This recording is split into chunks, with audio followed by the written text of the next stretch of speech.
Iya, terima kasih Pak Anto sudah hadir dan mau berbagi dengan teman-teman. Ini teman-teman banyak yang menyaksikan kita. Salam. Ya, luar biasa bagaimana Tuhan Yesus telah mengubahkan kehidupan Anda dari seorang tadinya yang tidak percaya kepada Tuhan, ya orang yang hidupnya boleh dikatakan rusak karena kehidupan yang tidak jelas telah dikerjakan karena akibat keputusasaan, akibat karena banyaknya masalah ya. Oke. Pak Anto bisa diceritakan kepada teman-teman bagaimana dulu kehidupan Anda di dalam kepercayaan yang dulu, Bapak seperti apa menjalaninya? Silakan, Pak. Salam, assalamualaikum. Nama saya Anto. Dulu saya ya hidup seperti orang kebanyakan sehari-hari orang beragama. Saya seorang Muslim taat. Ibaratnya kalau orang tuh waya ibadah, sholat ya sholat 5 waktu ya sholat 5 waktu. Kalau enggak sholat rasanya itu berat, tambah sholat sunnahnya. Terus dengan kehidupan sehari-hari saya sering banyak zakat. Kalau ada orang ngaran itu ngamal biar dapat pahala, biar bisa masuk surga dengan setiap perbuatan saya. Gimana caranya saya tuh bisa berkenan di hadapan Allah. Itu menurut kepercayaan saya dulu. Dengan berbagai cara saya untuk meyakinkan Allah saya Subhanahu wa ta'ala yang maha suci, maha kudus. Dengan ibaratnya kalau di ajaran saya tuh Muslim tuh ya sholat, ya amal, ya kalau wajib zakat ya zakat, ya supaya cara berbuat baik. Tapi kok saya tuh merasa ya saya nyaman-nyaman aja itu melakukan kegiatan ibadah saya, kehidupan sehari saya nyaman-nyaman aja. Terus saya mengalami suatu masalah dalam hidup. Saya diputus dengan seorang perempuan, ibaratnya seorang pacar lah. Sakit minta ampun. Dia seperti belahan jiwa saya. Sampai saya tuh gila saya. Ditinggal pacar saya gila. Saya bingung mau kemana. Saya sholat 5 waktu. Tidak ada efeknya. Saya zikir, saya bagaimana caranya secara keagamaan saya tuh hati bisa tenang, tapi tidak ketemu. Terus saya diibaratkan orang tuh wis tidak mengenal namanya perempuan, mending lebih baik satu. Keluar jalur Allah, ibaratnya secara agama saya tuh saya keluar dari agama saya brutal, saya minum. Ibaratnya orang tuh saya tuh rusak lah, minum gini-gini tidak karu-karuan. Malah saya semakin tidak ya minum ya apa hal yang tidak baiklah dalam dunia. Wes mending saya tuh sekalian kalau sudah sakit hati tidak kuat, mending masuk neraka, mantuk neraka sekalian. Karena perbuatan saya selama ini, saya sholat, saya ibadah, saya berbuat apapun hanya karena masalah sepele, ditinggal seorang perempuan sampai tidak karu-karuan.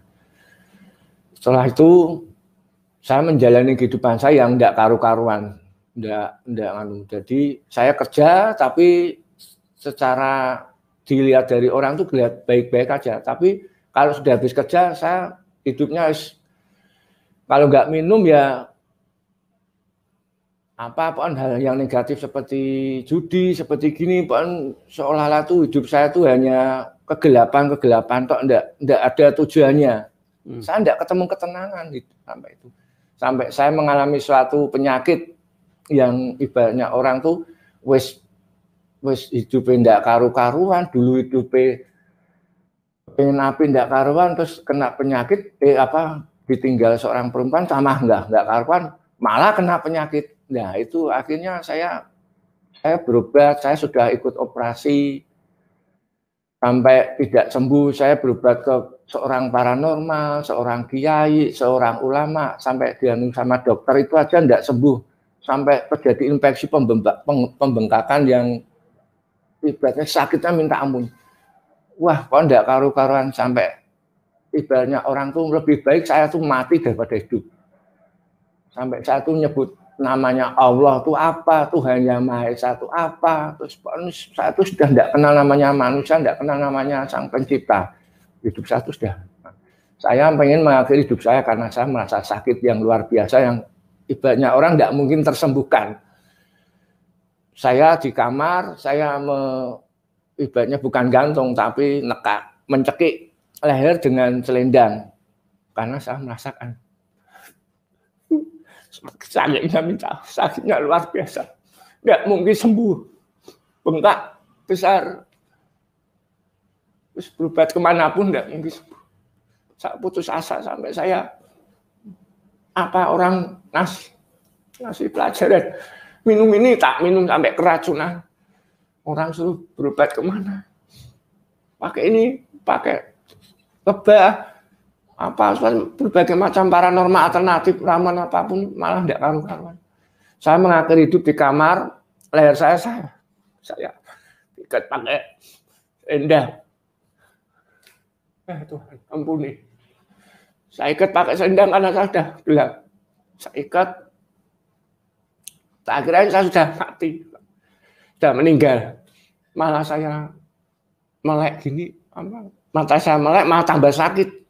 Kok bangun meninggal tambah sakit, dadanya saya mau meledak. Orang nggak ditek gini nih, kayak orang meledak tuh. Nggak gini lah sudah buak gitu. Kok malah masih hidup malah tambah sakit. Saya tidak mengenal namanya manusia. Bagi saya manusia itu apa? Gusti Allah itu Tuhan itu apa? Allah itu apa, saya sudah tidak kenal apapun. Pengen mati aja tidak mati. Udah bilang. Terus saudara bilang, Mas, sampean di dokter aja. Tidak usah tak sebut ke dokternya. Dokter ini, saya berpikiran, seandainya dokter itu bisa menyembuhkan saya suruh apapun, tidak masalah. Mau secara jeleknya suruh apapun tanpa kecuali saya jalani. Tapi ya dokter tidak bisa nyembuhkan, tak bunuh. Entah nanti saya tembak, apa di penjara, apa dikasuskan mau berapa puluh tahun, terserah. Pun sampai tidak bisa menyembuhkan, tak bunuh. Tapi nggak bisa menyembuhkan. Saya suruh apapun manut, mau nyemplung sumur, nyemplung api, mau pondala negatif, baik apapun, pon nyemplung jurang, saya lakoni. Yang penting saya sembuh. Saya sudah tidak mengenal namanya manusia, tidak mengenal namanya Tuhan Yang Maha Esa, sudah lebih daripada gelap. Tapi kok hati saya tuh, saya sholat malah tidak karu-karuan, pikirannya melayang kemana-mana, hati melayang kemana-mana. Saya ikut pengajian malah tidak karu-karuan karena merasa sakit lagi. Tapi hati saya merasa sesuatu, orang bilang roh kudus, roh suci. Roh Kudus, roh suci. Ada yang mengatakan roh suci, roh kudus. Kalau di Al-Quran namanya Ruhul Kudus, Isa Al-Masih.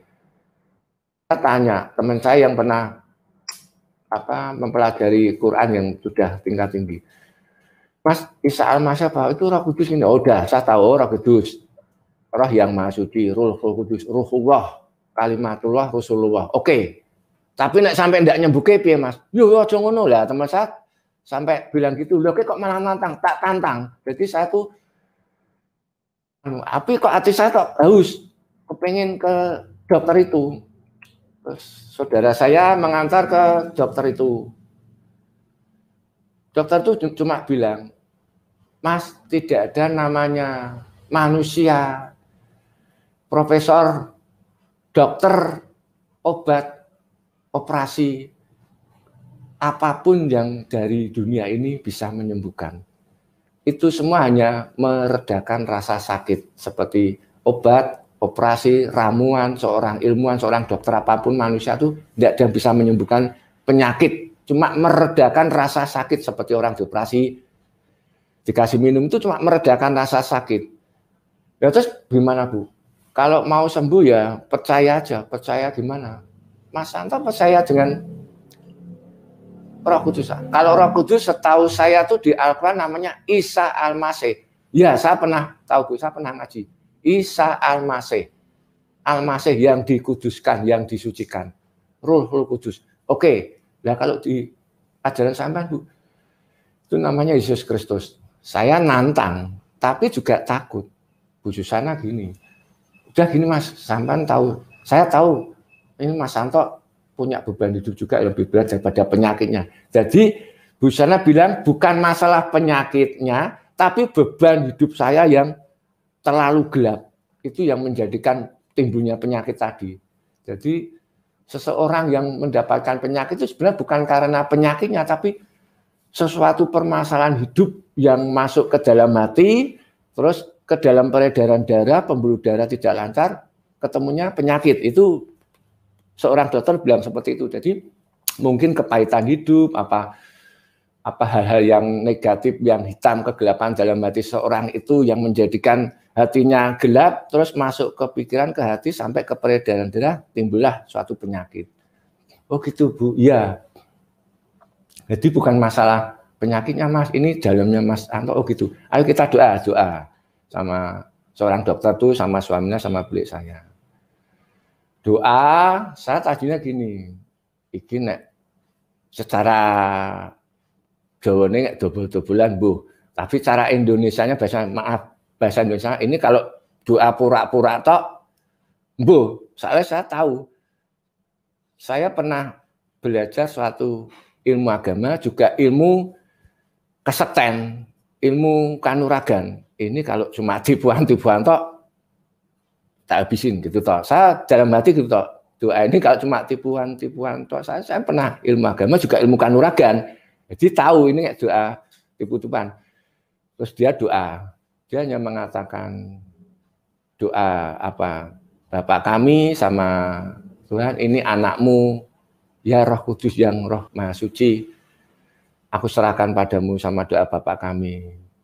Saya waktu didoakan dengan seorang hamba Tuhan, padahal saya orangnya keras, namanya nangis ki wis, namanya mau menangis saja susah. Tapi dengan didoakan Pak Del, karena hati saya kaku, saya kok malah nangis, wah kayak orang gila. Jadi nangis gerung-gerung, wis pokoknya histeris lah, kayak orang gila. Ibaratnya orang tuh kayak hampir pingsan sampai lemes. Terus seorang dokter tuh bilang, udah Mas, sekarang situ percaya aja, pulang. Saya pulang di rumah. Saya melakukan kewajiban saya sebagai seorang Muslim. Saya sholat Isya. Sholat Isya, saya tambah sholat sunnah. Tak sebut semua, ya Allah, ya Tuhan yang Maha Esa, ya Roh Kudus, ya Isa Al-Masih, ya Yesus Kristus, ya yang widi, yang orang Jawa bilang, ya Sang Kolikpon, semua kepercayaan seluruh dunia itu tak sebut semua. Entah itu orang menyebut Tuhan yang Maha Esa, Allah, Yehova, apa Yesus, apa Roh Kudus, apa apapun, semua sampai yang widi tak sebut, sampai mulut saya tuh enggak bisa mengatakan, enggak bisa mengeluarkan suara. Jadi cuma hati ini kayak jantung kayak berdetak keras tuh, duduk, cepet, kenceng. Tapi mulut dan enggak bisa mengeluarkan suara. Jadi saya dengar yang di telinga saya itu suara jantung saya, deg keras. Ya, saya diam, saya seolah itu pengen nantang, tapi takut, pengen mencoba. Jadi dalam hati itu bergolak sesuatu sing ibaratnya saya harus pasrah. Ibaratnya orang kalau ajaran saya itu namanya pasrah, berserah diri apa yang dikehendaki. Kalau mau sembuh, kalau mati, kalau hidup apapun saya pasrah. Saya jatuh.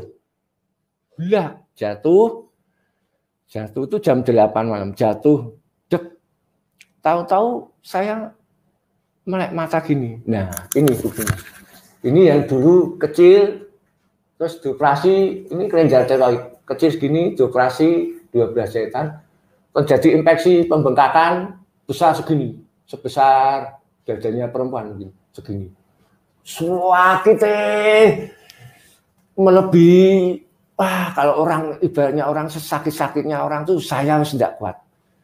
24 jam sakit, tidak sakitnya kalau pas tidur tok, tidak terasa apa-apa baru enteng.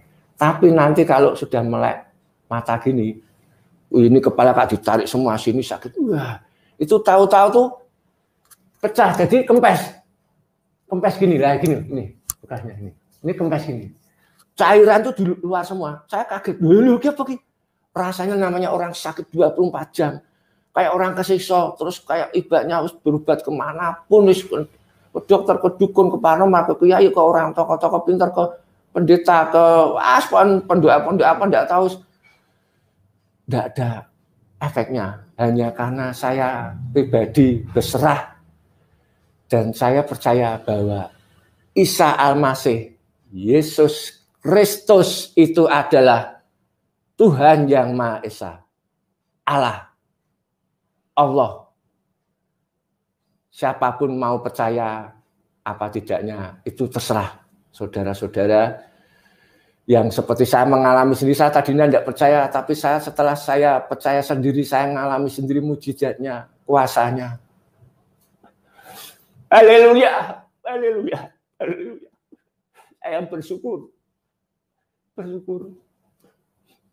Karena kasih Kristus, kasih Tuhan, siapapun manusia, tidak ada yang dibenci, semua manusia disayangi. Hanya kita percaya aja. Enggak usah mikir pecarane mari, pecarane sembuh, pecarane golek, pecarane ini. Kita hanya percaya tok. Itulah iman bagi saya iman. Kalau dulu iman tuh wis apa sing iso jalani kita tetap, tapi sekarang saya percayanya iman dalam Tuhan Yesus Kristus Isa Al-Masih, Roh Kudus, Roh yang Maha Suci. Amin. Waktu Pak Anto disembuhkan itu apa keloidnya itu pecah apa bagaimana? Tahu-tahu tuh ininya kempes tapi cairannya sudah di luar semua, Pak. Tapi tidak ada tanda bekas pecahnya atau apa di situ? Oh, mungkin ada, Pak. Mungkin ada. Ini tebel. Tapi seperti ada suatu jarum, Mas Teh. Seperti setitik lubang kecil, tapi lubang kecil itu tersumbat itu, Pak. Tersumbat. Oh. Ini. Itu cara Tuhan ya untuk mengoperasinya itu. Jadi seperti itu ya. Kasarnya orang tuh bolongannya enggak ana, Pak. Tapi tak lihat tuh ada yang agak sakit dikit gini loh. Oh. Jadi aduh, dulu Tuhan sendiri yang operasi keluarin itu. Jadi saya enggak tahu, pohon tahu terus seperti setitik jarum, tapi bukan lubang sih, tapi sesuatu yang rasanya ada yang kayak lecet dikit gitu, Pak, kasarnya. Padahal ini kan di dalam di dalam daging. Daging dong. Tebelnya daging yang segini. Iya. Kalau nggak disobek gini, wah nggak mungkin. Nggak mungkin. Nah, itu. Apalagi mengeluarkan. Itu sampai ini basah semua, baunya tuh amis. Kayak putih-putih, merah, coklat itu. Sini basah. Jadi waktu lihat itu sudah cairan. Sudah keluar semua. Bapak reaksinya gimana, Bapak? Seneng, Pak. Namanya sini rasanya kok ketarik. Terus badan enggak enak, makan aja enggak enak, sampai badan enggak kurus. Pohon makan enggak enak, apa-apa enggak enak. Enaknya tidur tak gitu. Namanya sakit dari sini nangis tak gerung-gerung kayak orang Jawa tuh. Aduh, gitu tak. Tapi enggak sembuh. Dan sampai saya tuh mending saya mati daripada hidup itu. Ya tadi saya mengikat leher saya dengan selendang. Sini rasanya kayak orang meledak. Orang kalau ininya diikat ini langsung kayak meledak ini. Pingsan. Saya mikirnya saya merasa mungkin saya sudah mati, entah di neraka, entah surga, enggak tahu. Saya melek gini malam tuh, kok malah pusing terus sampai sakit enggak karu-karuan. Saya sampai mikir pengen mati pengen ibaratnya pengen yang dipanggil meh ning neraka, meh ning surga, aku enggak peduli. Sementing pengen mati, pengen hilang dari penyakit itu, sampai kepingin tak lepas kepala ini 5 detik aja lah, ngerasake kenyamanan hidup tok. Jadi saking sakitnya 24 jam enggak sakit nek pas tidur tok. Ngerokok sakit, makan sakit, ngomong gini aja sakit. Namanya orang pun enggak segini harus sakit, Pak. Isine sudah nangis tok. Pengen tak copot 5 detik lah terus tak pasang lagi, kepengin kayak gitu tapi enggak bisa. Enggak mungkin toh, Pak. Kepala masa dipotong copot enggak malah itu tadi ya, karena mungkin saya masih ada juga rasa takutnya. Mending bunuh diri yang lebih enteng, tidak terlalu menyakitkan. Ya jirit leher, ibaratnya ngarani gantung gitu. Kan itu tidak terlalu menyakitkan bagi pandangan saya gitu, lebih nyaman, enak lah. Nyawanya lepasnya lebih gampang daripada di tengah jalan apa gimana. Malah memang belum waktunya. Terus puji Tuhan. Terus waktu setelah pecah itu apa yang Bapak rasakan? Hilang rasa sakitnya apa gimana? Enteng tanpa ada sedikit pun rasa sakit. Jadi enteng, kepala enteng, ini rasanya enteng, ringan semua, wes pon kayak wong nggak punya beban. Iya. Saking saya senengi tersiksa kayak gitu hilang plong-tang, melebihi orang gajian kerja sebulan ya, melebihi orang dapat bumi dan segala isinya. Wes saya suruh apa enggak apa-apa. Saya suruh paginya saya ke tempat dokter itu. Iya. Bu, saya dapat mujizat. Puji Tuhan, Pak, Mas Anto dapat mujizat Tuhan, Pak. Dipanggil suami ini. Mah, wah, ini tidak semua orang. Sebenarnya bukan tidak semua orang mendapat mujizat. Sebenarnya semua mendapat mujizat. Kuncinya wong Jawa, wong anu semangati. Pasrah, berserah, los tidak usah dipikir, tidak usah dirasake, los pasrah. Ya tadi seperti saya sholat tadi, saya pasrah, los sudah mau di tahu Tuhan sendiri menyatakan diri. Nah, itu. Jadi bukan karena kepinteran, karena usaha saya, apa karena gini cara manusia. Hanya hati kita serahkan aja. Tuhan maunya apa? Mau dipanggil, apa disembuhkan, apa mau diapakan? Monggo. Ya, kita memang begitu teman-teman. Kita harus mencari kebenaran, bukan membenarkan diri kita. Karena banyak manusia tanpa disadari mereka mempertuhankan pikiran mereka. Mereka suka berkata, masa Tuhan berkolor, masa Tuhan mati di palang salib, masa Tuhan lahir dari rahim wanita. Nah inilah karena tanpa sadar manusia itu mentuhankan pikirannya. Dia merasa pikirannya lah yang benar. Sebetulnya kita cari kebenaran dan kita pelajari sejarah. Kenapa bisa sampai Tuhan mati dengan telanjang? Itu karena dosa manusia. Karena manusia pada saat berdosa di Taman Eden, apa reaksi yang paling pertama terjadi? Mereka menjadi telanjang. Dan siapa yang harus menanggung itu? Tuhan. Jadi belajarlah kebenaran, jangan terus mau dibodohin setan dengan kita membenarkan pikiran kita. Oh tidak mungkin. Nanti satu ketika Anda akan menyesal. Karena apa? Karena hanya Tuhan yang benar yang bisa membawa kita pulang ke surga.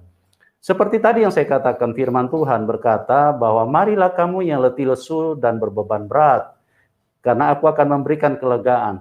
Pak Anto ini sebelum dia kenal Tuhan Yesus, dia seorang dengan iman yang berbeda, iman yang bertentangan dengan kepercayaan yang ada di dalam Tuhan Yesus. Dia tidak beriman kepada Tuhan Yesus.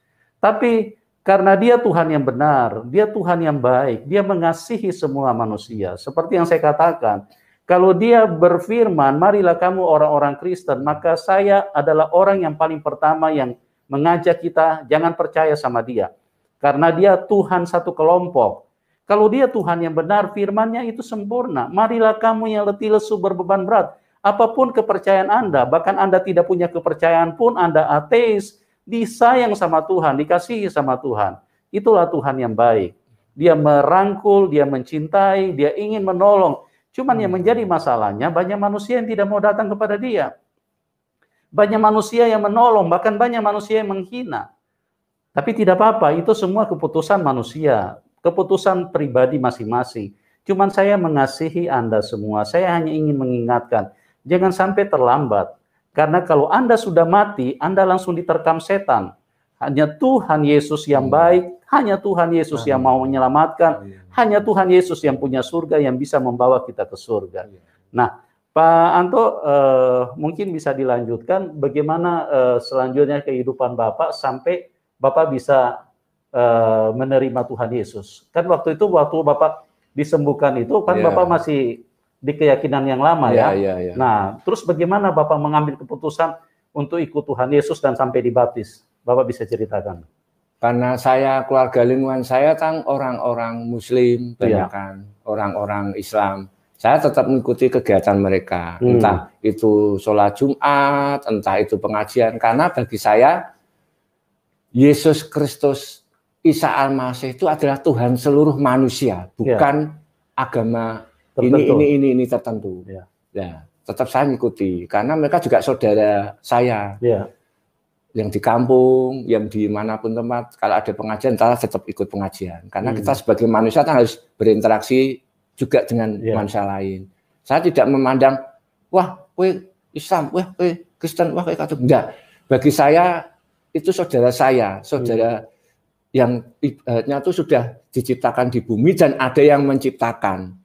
Entah mereka nanti percaya atau tidaknya dengan apa yang saya yakini, itu urusan mereka sendiri dengan Allah, Tuhan yang Maha Esa, Yesus Kristus Isa Al-Masih. Penting yang tiap hari itu saya tetap kadang ikut, apalah kalau orang Muslim mah pengajian apa-apa gini macam-macam lah. Tapi saya tetap juga mengikuti acara-acara seperti di gereja. Kadang orang tanya, loh, kamu kok yang gereja? Lah, terus gimana? Kita kalau mau ke gereja apa enggak boleh? Oh, ya itu pribadi. Nah, terus ada juga orang Kristen, loh Mas, sampean kok kadang ke masjid? Apa kita enggak boleh ke masjid? Oh iya, berarti orang ke gereja ke masjid kan itu pribadi masing-masing. Jadi tidak bisa kita, ayo ke gereja, ayo ke masjid. Karena Tuhan, Yesus Kristus, Isa Al-Masih, Ruhul Kudus, itu Allah, itu yang menciptakan bagi saya pribadi. Itu Allah yang menciptakan langit bumi. Bukan orang mau nyebut dia tuh Yesus kayak, apa mau nyebut Isa kayak, mau nyebut Allah kayak, mau nyebut Bapa kayak, mau nyebut dia tuh Allah yang ibaratnya tuh tak terbatas. Jadi orang mau menyebut apapun, monggo. Seperti saya, nama saya Agus Anto. Tapi orang manggil saya Anto, manggil saya Tok, manggil Gus, manggil Da, manggil apapun saya dipanggil tetap saya satu. Tadi juga tadi seperti yang saya yakin tadi. Entah orang mau nyebut Allah, mau nyebut Allah, mau nyebut Yesus, mau nyebut Isa, mau nyebut siapapun, orang mau nyebut Yehuwa apapun, orang menyebut apapun, dia tetap satu. Makanya bagi saya agama itu hanya satu. Ketuhanan yang Maha Esa, Tuhan yang Maha Esa. Itu bagi saya agama. Kalau mau Islam, mau Kristen, mau itu pribadi masing-masing. Itu seseorang yang mempunyai keyakinan, ibaratnya itu mau sembahyang kemana, mau ibadah kemana, itu pribadinya masing-masing. Tapi bagi saya pribadi, Tuhan itu ya satu. Orang mau nyebut, orang Islam mau nyebut Allah, orang Nasrani menyebut Bapa Yesus, monggo. Orang Jawa mau nyebut Yang Widi, orang Hindu mau nyebut Sangkolok, apapun tuh terserah, karena itu memang hanya satu.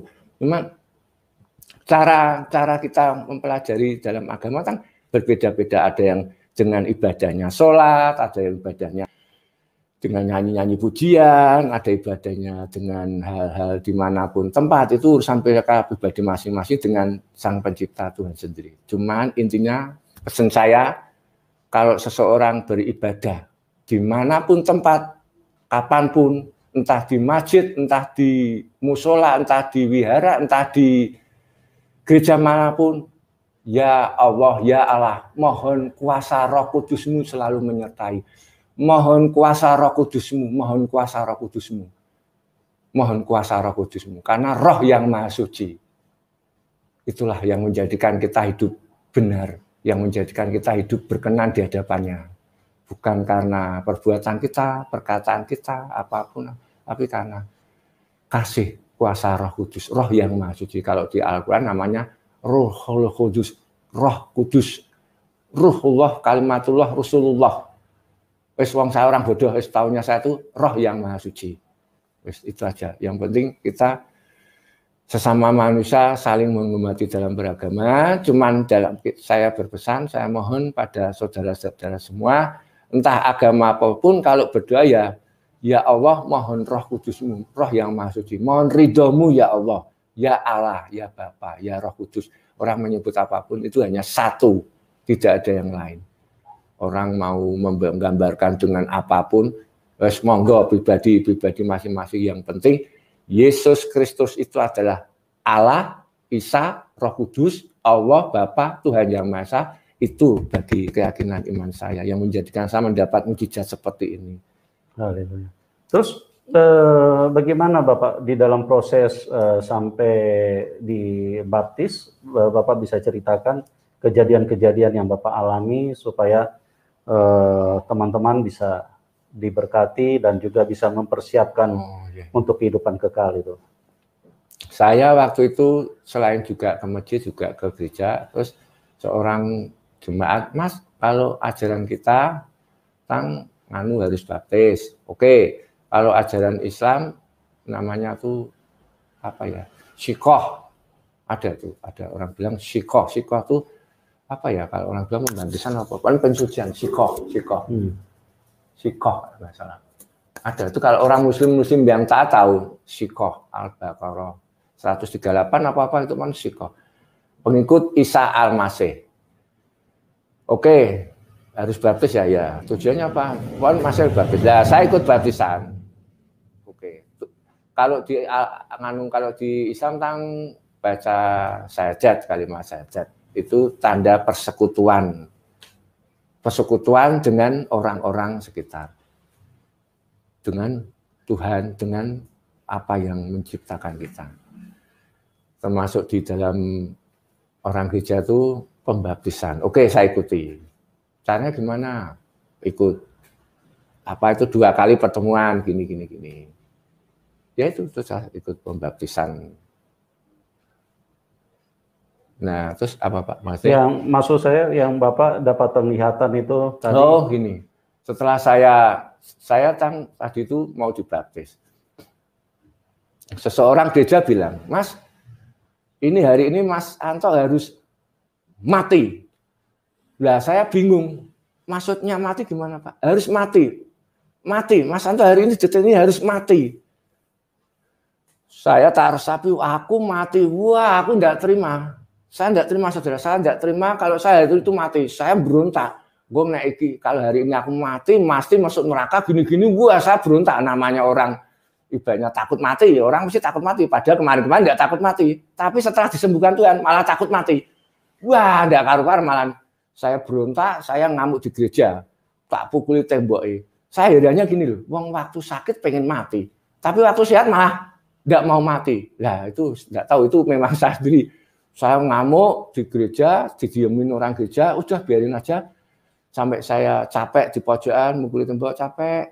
Terus teman saya, para jemaat-jemaat itu membantu saya di gereja untuk masuk ke kolam baptisan. Nah, waktu saya melihat kolam baptisan itu, bukannya kolam baptisan, tapi sesuatu seperti api, tapi warnanya hitam. Seperti api, nyala api, tapi warnanya hitam. Namanya orang sudah capek, ngamuk, lemes, suruh masuk situ, malah lihat api. Dari penglihatan saya sendiri itu seperti api berwarna hitam. Saya takut, saya pengen mundur berhubung tidak punya tenaga, saya kayak tarik-tarikan sama yang megang saya itu suruh masuk kolam. Ya udah saya lemes, tidak punya tenaga habis, dimasukin kolam. Saya merem gini, saya dicelupin masuk kolam. Lah, waktu masuk kolam itu tidak main-main saudara. Saya ngalami sendiri sesuatu penglihatan, juga saya mengalami sendiri sesuatu yang belum tentu orang merasakan. Saya tenggelam seperti di dalam suatu sumur yang dalamnya tidak bisa dikatakan dengan akal pikiran, dengan kata-kata. Dalam sekali, gelap sekali. Kalau gelap orang merem gini masih ada sinare mata. Tapi itu gelapnya itu sudah tidak bisa ibaratnya kayak gini lah, kayak ditutupi sebuah rapat sih. Gelap sekali, dalam sekali, terus merasakan suatu kesakitan. Kesakitan bukan sakit raga gini, enggak. Tapi suatu yang sakit sampai saya tuh saking sakitnya itu saya pengen mending enggak usah diciptake. Mending enggak usah diciptake. Saya merasakan kesakitan yang luar biasa dalam juga. Luar ampun. Kesakitan yang luar biasa dalam jurang itu. Yang tidak bisa dikatakan dengan kata-kata. Jadi dalam sekali, sakitnya ngeluhi orang, kayak orang digebuk ngeluhi orang sakit lah. Sakit minta ampun. Udah sakit. Dalam gelap, takutnya minta ampun. Tidak ada yang nolong jurang itu. Saya teriak-teriak. Orang gereja melihat saya pingsan. Setelah waktu dibaptis saya pingsan. Saya dikasihkan di belakang gedung gereja. Tahunya mereka saya pingsan. Tapi saya mengalami sendiri suatu jurang. Tidak bisa dikatakan. Sakitnya main-main. Ibaratnya waktu merasakan sakit seperti itu, mending tidak usah diciptakan. Mending tidak usah diciptakan sebagaimana. Sakit tidak usah dikatakan. Sakit dalam gelap ketakutan. Terus ada yang narik sesuatu. Ibaratnya orang itu suatu apa ya? Suatu tangan. Seperti seolah suatu cahaya kecil titik. Jadi cahaya itu kalau saya tidak tahu itu entah siapa, saya tidak tahu. Cahaya itu langsung seperti narik saya harus naik, dimasuki cahaya itu, cedut, bluk gitu. Saya melek gini, saya merasakan saya tuh bukan saya lagi, kok kosong. Jadi saya tidak kenal siapa saya tidak tahu siapa orang-orang sekitar saya, seperti kayak orang bayi lahir mek gitu. Taunya cang nangis tok. Lah itu saya taunya kelompang-kelompong gini, wong sampai jubah celana pakaian saya yang ganti teman saya. Saya tanya yang ganti siapa? Aku ini wong kayak orang enggak punya otak, enggak punya hati, jadi kosong-kosong gini. Kosong-kosong gini saya digandeng, diajak untuk ikut pujian di dalam gereja. Nah, waktu Pak, tahan dulu, saya jelaskan kepada teman-teman biar jelas ya. Jadi firman Tuhan berkata bahwa jurang maut itu sangat dalam. Dan jurang maut itu sangat hitam, pekat, dan sulit sekali untuk manusia bisa mengenali siapapun. Itu sebabnya kenapa orang kalau dikuasai setan, mereka tidak bisa lagi membedakan mana uang yang halal, mana uang yang haram. Mana istri tetangga. Mereka tidak bisa bedakan. Mana istri, mana sekretaris, mereka tidak bisa bedakan. Ya. Kenapa? Karena ditutupi dengan kegelapan. Tadi Pak Anto, pada waktu dia dibaptis, hidup lamanya itu dikuburkan, ditenggelamkan. Supaya apa? Dia diputuskan dari kehidupan lama, kehidupan kematian. Makanya dikatakan orang yang dibaptis itu kehidupan lamanya dikuburkan bersama dengan Tuhan Yesus. Karena Tuhan Yesus bangkit, oleh sebab itu kita yang percaya kepada Dia, kita pun juga dibangkitkan. Nah, itulah yang terjadi. Jadi jangan main-main. Tadi Pak Anto mengalami kesakitan yang sulit dijelaskan dengan bahasa manusia. Itu sakit luar biasa. Dan firman Tuhan sudah berkata, terdapat ratapan dan kertak gigi yang bisa kita hanya menangis, meratap dan kertakan gigi yang luar biasa. Jadi jangan main-main dengan hidup ini. Hanya Tuhan Yesus yang bisa menyelamatkan. Hanya Tuhan Yesus yang bisa angkat kita dari dalam kematian itu. Karena Tuhan Yesus yang menebus, Tuhan Yesus yang pergi ke alam maut, Tuhan Yesus yang pergi membebaskan kita, supaya semua yang harus kita tanggung di alam maut, itu ditanggung oleh Tuhan Yesus. Jadi teman-teman, kami mengasihi Anda semua, siapapun Anda. Kami menghadirkan berbagi pada kesempatan ini, supaya Anda bisa diselamatkan. Kami tidak mau masuk surga sendiri, kami tidak mau diselamatkan sendiri, tapi semua karena Dia Tuhan yang baik. Dia mengasihi kami, Dia mengajak supaya kita juga menjadi berkat, menceritakan kepada siapapun bahwa Dialah Tuhan. Ya, itulah kebaikan-kebaikan ya yang dinyatakan Tuhan kepada Pak Anto. Nah, terus kemudian waktu dia diangkat, yang mengangkat itu adalah Tuhan Yesus. Kenapa dia tidak sadar? Dia seperti tidak kenal siapapun. Itu namanya diciptakan baru. Ada satu kehidupan yang baru. Dimulai dengan satu kehidupan bersama dengan Tuhan Yesus. Itulah firman Tuhan ini jelas. Ini kebenaran teman-teman. Ya, banyak orang yang mengatakan Injil ini palsu. Sebetulnya itu hanya pemikiran setan yang dimasukkan ke dalam pemikiran manusia yang membuat orang jangan sampai mengenal kebenaran. Pak Anto mengalami sendiri, firman Tuhan ini bukan karangan manusia, bukan ditulis-tulis oleh seseorang, terus kemudian ditawarkan kepada kita, tidak. Itu dialami. Pak Anto mengalami setelah dia diangkat, dia diciptakan baru, dia tidak kenal siapa-siapa. Disitulah kehidupan, makanya di dalam Tuhan Yesus, Tuhan Yesus berkata, kamu harus dilahirkan baru. Kamu harus dilahirkan dari air dan roh. Kalau kamu tidak dilahirkan dari air dan roh, kamu tidak bisa melihat kerajaan Allah. Jadi di dalam kehidupan ini, kita waktu kita terima Tuhan Yesus, kita mengalami kelahiran baru. Ya, kalau dulu kita lahir dari kandungan itu, kandungan ibu kita, kelahiran secara jasmani, tapi kelahiran di dalam Tuhan Yesus itu kelahiran di dalam roh Tuhan. Ya, oke Pak, bisa dilanjutkan lagi. Bapak setelah itu apa yang terjadi? Setelah Bapak tidak sadar itu, terus kemudian teman menggantikan pakaian dan bagaimana kelanjutannya? Ya, saya digandeng, entah siapa yang gandeng, mungkin teman saya juga yang ikut baptisan tadi Pak. Saya digandeng, diajak ke podium untuk ikut pujian.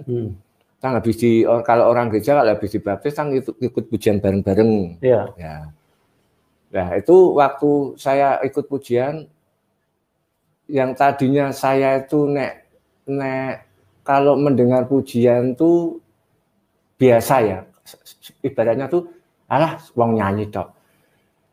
Tapi waktu saya merasakan itu waktu orang pujian itu saya terpejam mata saya satu waktu orang merasakan pujian itu saya merasakan seperti sesuatu yang melayang dalam hati saya tuh melayang kayak orang terbuai, kayak orang ibaratnya tuh larut. Ya kayak orang ikut alunan pujian itu. Jadi apa yang dinyanyikan itu saya terbawa di pujian itu. Misalnya pujiannya gembira saya ikut gembira, pujiannya kayak sedih saya ikut nangis, ikut sedih. Lah waktu pujian saya terpejam gini, salib itu maaf Pak, itu boleh mencerita itu salib. Ya.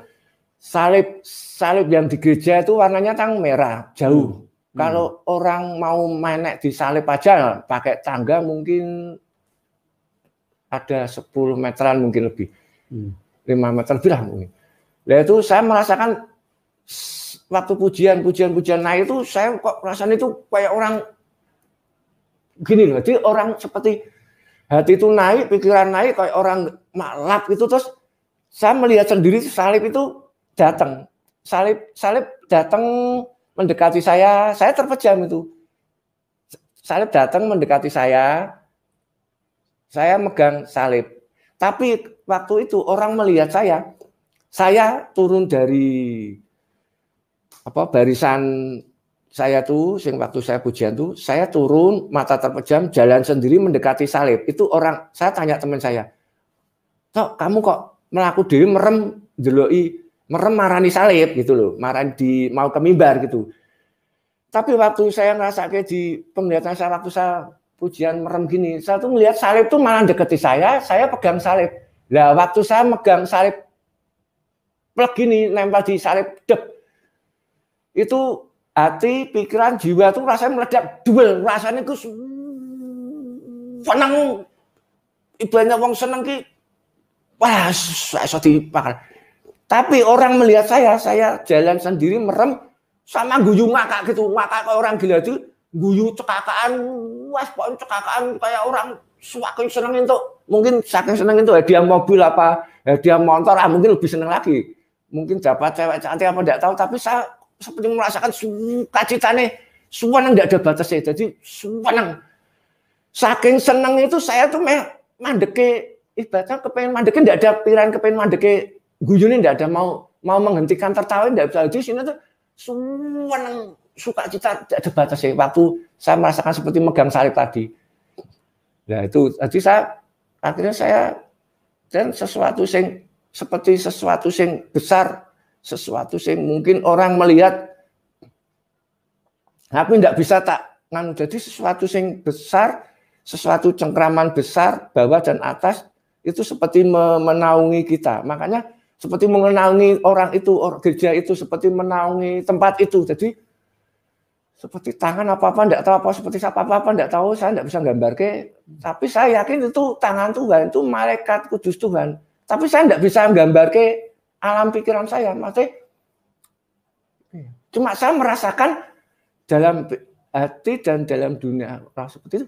Itu sesuatu seperti memegang gini. Jadi orang-orang yang sudah dikenal dan mengenal Tuhan Yesus Kristus itu sebenarnya itu sudah dipegang Tuhan gitu loh, dipegang Tuhan. Dan Roh Kudus itu sebenarnya sudah ditanamkan pada tiap-tiap manusia. Roh Kudus kan roh sukacita, damai sejahtera itu buah roh. Sebenarnya makanya orang kalau mikir seorang yang sudah mengenal Tuhan, yang sudah dikenal Tuhan, orang-orang yang orang Nasrani apapun yang sudah dikenal Tuhan itu harusnya malah semakin bersyukur daripada seperti kita ini yang dulu belum mengenal Tuhan, karena mereka orang-orang yang sudah dibaptis. Roh Kudus menyatakan sudah aku curahkan. Itu sebenarnya sudah dicurahkan pada tiap manusia tuh. Sukacita tidak terbatas. Terus saya waktu sukacita itu mengeluarkan suatu bahasa. Kayak teman saya ngomong, "Kowe itu guyu ngakak." Cekakan, wah, kalau itu suatu bahasa, tapi bagi satu bahasa, tapi saya secara jasmani merasakan saya seperti berkata-kata itu loh Pak, saya seperti gitu, tapi perkataan saya tidak tahu apa, cuma sing ngomong itu bahasa apa tidak tahu. Kalau orang bilang bahasa roh, kalau saya tidak ngerti lah, tidak mudeng. Yang penting saya tertawa, tak terbatas itu cekakaan tadi waktu pegang salib, terus uangnya tidak karu-karuan, saya jatuh, terus saya mau berdiri, tidak ada yang megang, saya merembet itu mau cari pegangan untuk berdiri, saya sampai nginget tangan saya aja susah, nginget iki jenenge ini namanya rambut apa telinga susah kan, ini namanya kosi aja di memori aja susah. Jadi saking senengnya itu pengen rasanya itu mending saya lebih baik hari itu juga saya mati, karena saking rasanya seneng seperti itu tidak mau melepaskan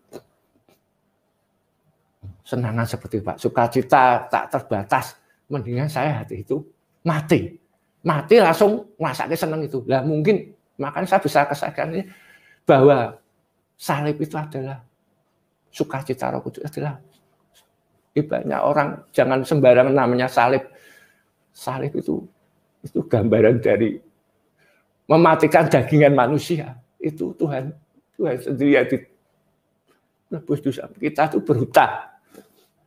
Tuhan. Kita berhutang dengan Tuhan. Hutang nyawa. Kita tidak bisa membayar nyawa kita. Kita ditebus dosa kita. Dikasih Roh Kudus. Selalu didampingi, dijaga. Selalu disertai. Kurang apa Tuhan dengan kita? Kadang saya tuh balas beropo. Daripada saya lama hidup di dunia, mending saya dipanggil aja. Karena sudah saya merasakan seperti ini sukacita. Tak terbatas, ngarani mungkin sukacita surga ya apa-apa, saya tidak tahu, saya merasakan sukacita yang saya rasakan itu, mending saya mati hari itu juga, terus itu udah ngerasain sukacita itu tadi, tapi berhubung tahu-tahu saya sadar tuh, terus saya lihat sendiri, melihat seseorang, melihat kanan kiri, saya kok masih di dunia, jadi saya, ya sampai sekarang saya hanya, hidup dan mati saya hanya Kristus. Hari ini, kapanpun, besok pun, saya siap dipanggil Tuhan. Lah, mumpung saya belum dipanggil Tuhan, karena kita sudah menjadi, saya merasa kita semua sudah menjadi orang kekal, orang surgawi. Ya, hidup mati kita itu membawa nama Kristus. Jadi, setiap langkah kita, dimanapun tempat, itu sebenarnya itu sudah disertai Kristus, dan malah malaikat-malaikatnya sudah mengelilingi. Misalnya kita mau ke tempat si A, itu sebenarnya itu malaikat Tuhan dan Tuhan sendiri sudah membersihkan tempat itu kayak gladi bersih gitu loh. Itu menurut pandangan saya seperti itu. Jadi seseorang yang mau kemanapun tempat sebenarnya tidak usah khawatir, karena para malaikat-malaikat Tuhan itu sebenarnya sudah ibaratnya kasarnya presiden kalau mau ke luar kota apa luar Jawa itu kan mesti digladi bersih dulu para pampresnya apa kan mesti membersihkan dari hal-hal yang tidak baik di sekitar itu. Itu presiden secara manusia ya. Apalagi kita anak-anak Tuhan yang kita sudah berani memanggil Bapa. Tidak bisa main-main lagi. Yes. Namanya kita sudah manggil Bapa. Itu setiap kita mau melangkah kemanapun itu sebenarnya sudah digladi bersih sama Tuhan. Jadi dimanapun anak Tuhan berada tidak usah khawatir. Yang penting kita tidak mencobai Tuhan, terus tidak hal yang negatif itu. Ya. Jadi teman-teman kembali lagi bahwa firman Tuhan ini adalah kebenaran. Karena firman Tuhan berkata, sukacita yang melampaui segala akal itu menjadi milik kita. Betapa luar biasa sukacita yang dialami oleh Pak Anto. Dan itu juga yang dituliskan oleh Rasul Paulus bahwa sekalipun dia ada di dalam penjara karena kebenaran, karena imannya kepada Tuhan Yesus Kristus, tapi sukacita yang luar biasa yang tidak terkatakan itu menghiasi, memenuhi kehidupannya. Dan Paulus pernah berkata di dalam 2 Korintus bahwa aku lebih suka beralih dari dunia ini dan diam bersama Tuhan. Itu juga yang dialami oleh Pak Anto setelah dia mengalami sukacita yang luar biasa, yaitu sukacita yang disediakan oleh Tuhan Yesus bagi siapapun manusia yang mau menerima kebaikan dan kasih-Nya. Sekali lagi saya katakan kepada kita, Tuhan Yesus datang menyelamatkan kita untuk kita dibebaskan. Dibebaskan dari apa? Dari tangan iblis. Iblis itu begitu jahat, ya. Banyak orang berkata, wah kita tidak perlu juru selamat, kita bisa berdoa langsung kepada Tuhan. Tidak bisa. Itu pikiran bodoh, ya. Tidak ada orang yang bisa datang langsung kepada Tuhan tanpa dibebaskan dulu. Karena setan tidak mau lepaskan kita. Setan mencengkeram kita dengan begitu kuat. Makanya kalau manusia dikuasai hawa nafsu, dikuasai dengan emosi, amarah, kebencian, sedikit-sedikit pikiran dengan amarah, dengan kebencian, itu berarti orang dikuasai oleh setan, ya. Yang kerjaannya cuma dendam, kerjaannya cuma menghalalkan darah orang, kerjaannya cuma saling balas membalas. Itu apa? Itu pikiran, itu ciri-ciri bahwa manusia itu dikuasai oleh kuasa kegelapan. Oleh sebab itu teman-teman, kami sekali lagi menyampaikan kepada kita semua, milikilah sukacita yang luar biasa. Dan itu hanya disediakan oleh Tuhan Yesus. Orang yang mau percaya dan yang mau dibebaskan dari tangan setan, biarlah kita semua boleh mengalami sukacita yang luar biasa. Setiap orang akan mengalami sukacita apabila dia berjumpa dengan Tuhan Yesus. Oke Pak, Pak Anto mungkin bisa sedikit memberikan pesan kepada teman-teman yang belum mengenal Tuhan Yesus, karena hanya Tuhan Yesus jalan kebenaran dan hidup, dan di dalam Kisah Rasul mengatakan bahwa tidak ada nama lain yang olehnya manusia bisa diselamatkan kecuali di dalam nama Tuhan Yesus. Pesan-pesan apa yang Bapak bisa sampaikan kepada teman-teman yang belum menerima nama itu, yang belum mengenal nama itu? Silakan Pak. Saya pesan pada semua teman-teman saya, siapapun saudara, siapapun yang ada dimanapun berada, entah itu agamanya A, B, C, D, B, sampai Z pun, saya tidak peduli. Bagi saya, Tuhan itu satu. Orang mau nyebut A, B, C, D, Z, saya tidak peduli. Bagi saya, ya Tuhan, ya Allah itu ya satu. Dia itu maha, dia itu hidup. Dia itu adalah Allah.